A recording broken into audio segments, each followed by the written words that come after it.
Cześć widzowie. Odcinek chyba 8 fajnego serialu został usunięty, bo miał tam takie niefajne sceny i nie wiedziałem, że coś takiego może się stać, ale się stało, więc to jest taki odcinek jakby na kształt tamtego odcinka. Po prostu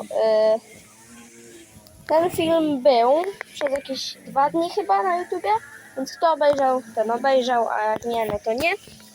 No i go raczej już nie będzie, ale jest ten. I on będzie zapisany na playliście jako 8 odcinek.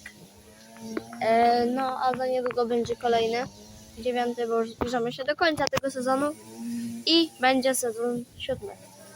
Jak mnie trochę nie słuchać, to sorry, ale pan tam kosi. No, nieważne. Nara.